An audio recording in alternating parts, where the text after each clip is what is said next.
Bună seara, dragi telespectatori! Bine v-am regăsit la Sănătatea ta! Ființa umană reprezintă un microcosmos în acest macrocosmos care este Universul. Tot ceea ce suntem se reflectă în corpul nostru, mai ales stările fiziologice, psihice sau patologice. În această seară o să vorbim despre echilibru energetic al corpului uman și prevenirea bolilor. Alături de mine se află domnul Mircea Armenianu, profesor Reiki și bioenergoterapeut. Bună seara și bine ați revenit! Bună seara! Pentru că spuneam telespectatorilor că sunteți bioenergoterapeut, cum funcționează corpul uman din punctul dumneavoastră de vedere? Ca să facem o paralelă între medicina tradițională și ceea ce ne puteți dumneavoastră explica. Deci, energia nu face parte din medicina tradițională. Aici este o altfel de medicină. O medicină veche de mii de ani, cum știm. Și această energie pe care o folosim noi este venită din univers. Noi toți suntem o energie. Noi ca oameni, planeta, totul este energie, se numește energie. Noi suntem obișnuiți cu energia electrică. Exact ca și aparatura electrică. Și corpul nostru funcționează pe baza acestei energii. Și acest pahar de apă este energie. Practic este cea mai importantă energie după aerul pe care îl respirăm. Noi trăim cu energia aerului, a apei și a pământului. Aceasta este energia noastră vitală, cea mai importantă. Și pentru a putea păstra aceste energii, trebuie să știm cum să bem apa, cum să mâncăm și mai ales cum să respirăm. Aici sunt toate problemele în respirație. Multe persoane spun, dar eu nu știu să respir. Știe să respire, dar nu corect. Și cred că majoritatea dintre noi nu știm să respirăm corect.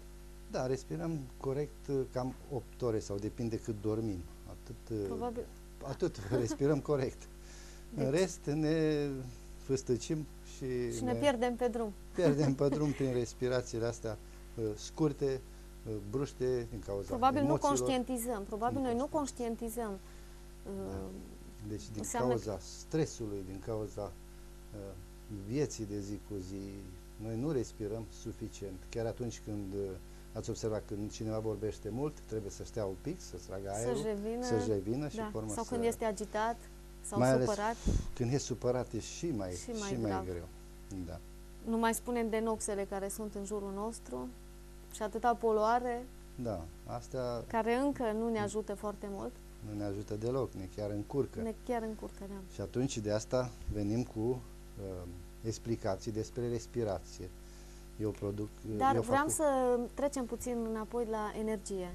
Ce este această energie? Putem să o numim energie vitală. În Orient se numește energia Chi, da, sau bioenergie. De unde provine această energie? Deci, indiferent cum îi spunem, nu are importanță cum se numește, important e să știm ce este. Ce este ea? Ce este energia? Energia este extrasă din plante, energia este extrasă din pământ, prin cerealele, prin legume, prin fructe. Asta este energia pe care o consumăm noi, pe lângă aerul și apa. Energia noastră cu care funcționăm este venită din cosmos. Deci, în Japonia, în China, s-au păstrat aceste tradiții prin artele marțiale. Se mai explică unirea energiilor. Preoții o mai fac și în ziua de astăzi, energia adunată între palme și rugăciunea. Este o energie, adunarea energiilor. Asta înseamnă, sau cum este în anumite sporturi, în care se face un salut. Da, acesta este pământul, acesta este soarele. Și atunci se unesc și se salută.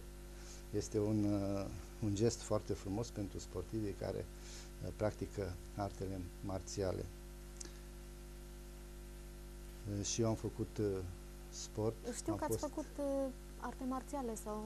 Am făcut tot un fel de arte marțiale. Spune, am făcut box, Când am făcut 22 de ani, am fost antrenor aici, la Bistrița. Deci am avut o altfel de viață și destinul sau karma, sau depinde cum vrem să-i spunem, m-am drumat spre o altă artă, o artă a vindecării de data asta. Arta vindecării și o arta sufletului. Și arta sufletul, am împăcat spiritul cu corpul. Aici este cea mai importantă problemă. Echilibru. Echilibrul ăsta energetic care circulă prin noi. Nu știm să îl unim, să ne ajutăm corpul, pentru că corpul este ajutat de această energie care curge prin noi, prin anumite puncte energetice, centri energetice, cum ar fi chakrele. Deci acești centri energetici se mai numesc și chakre, nu? Chakrele sunt anumite puncte importante din organismul nostru. Și ca să vorbim despre energie, nu putem ști ce este energia prea bine dacă nu cunoaștem legile universale. Deci asta este noi trebuie să trăim călăuzit de legile universale. Dacă nu cunoaștem legile universale... Și aici există un echilibru foarte bine pus la punct în ceea ce privește universul.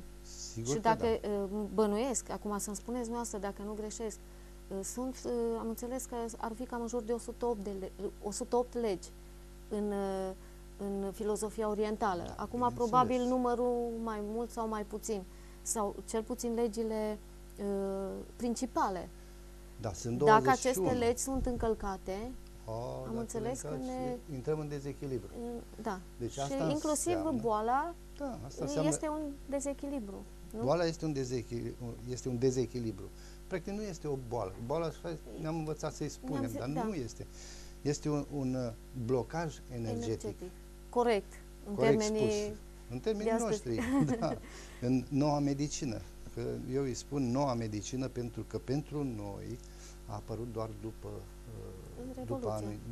Revoluție, dar noi nu am avut cunoștințe despre așa ceva.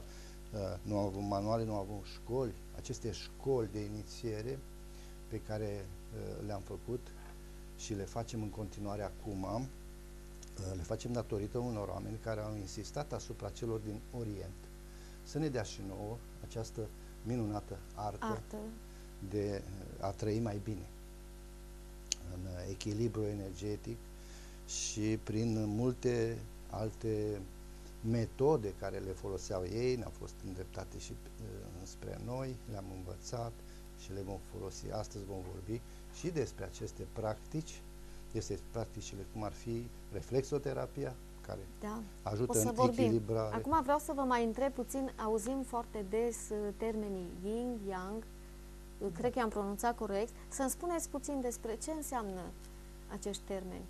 Yin și yang înseamnă zi și noapte, plus și minus. Rău, bine? Rău, bine. Lumină, bărbat, femeie. Deci, lumină, întuneric. Deci yin, yang înseamnă echilibru. Opusul, nu? Deci, contrastele. Echilibru. Este stânga-dreapta. Stânga-dreapta. Yin, yang. Și atunci yin-yang se adună și formează un echilibru. Dacă yin este mai jos, yang este mai sus, este un dezechilibru. Balanța, de exemplu. Balanța. Dacă yin este mai mult cu 5%, deja yang-ul suferă.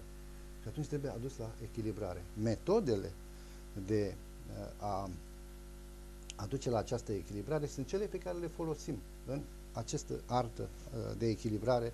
Aceasta are corespondență cu polul pozitiv și negativ chiar și la magneți. Exact. Plus și minus. Da. Ei se atrag sau se resping. Se resping. Așa. Aceasta este energia dintre acești poli. Aceasta este energia dintre aceste două palme, yin și yang, pe care nu o vedem. Nu vedem nici aia dintre magneți. Da. Este tot Dar o energie. există. Există. Chiar dacă nu o vedem. Și atunci oamenii zic, ce energie poate să aibă el în palme acolo? Că pun mâna aici, la acest pahar de apă și dau energie. Apa energizată este mult mai bună. Se îmbunătățește calitățile. Cei care... practic, ce se întâmplă? Că zicea, spuneți mâna în jurul paharului și o energizați. Eu când stau cu paharul Dumneavoastră în față, aduceți un surplus de energie pozitivă? Un surplus de energie pozitivă și eliminarea toxinelor. Asta o fac cu mâncarea. Cu apa și cu respirația, am înțeles. Și cu respirația, da. Toate cele trei. Și când mâncăm și mulți stau cu paharul în față și povestesc și parcă e mai bun acum. Ca și la cafea dimineața. Seama, exact. Nu-și dau seama că practic ei își energizează acest aliment. Înseamnă că este bine dimineața când bem cafea să povestim mai mult. Să povestim cu un pahar de apă. pe lângă cafea. Și în religia noastră creștină vedem acest semn de unirea energiilor este în toate. Rugăciune, și în Orient. În toate religiile. Dacă ar fi să trecem puțin, știu eu, și Iisus când vindeca se folosea de mâini. Nu vreau să intru prea mult în detalii, dar este ceva legat de energii. În practicile yoga se folosesc. Toți marii maestri foloseau asta, nu numai maestri, adică iluminați. Iluminații mari. Chiar și Iisus făcea anumite semne pe care noi le vedem astăzi în Reiki, le vedem mă refer în Reiki, tehnicile orientale, le vedem și în biserică, le vedem și în masonerie, le vedem peste tot. Deci toate societățile, toate culturile au preluat de la Iisus, de la Moise, de la fiecare mari inițiați. Au preluat aceste semne pe care unii le folosesc sub formă de cruce, este în ortodoxie, sub formă de salut sau în Orient, pentagramă. Deci sunt mai multe simboluri în care se arată despre energie. Dacă ar fi să o luăm la nivel de țara noastră. Țara noastră, da, nu aș vrea să intru în amănunte pentru că câmp energetic ar fi amplasată. De exemplu, este cea a doua chakră din corpul uman. Ar veni pe undeva sub ombilic cu 2 degete. Asta e la nivel de planetă. Țara noastră este sub formă de pește și este marea energie.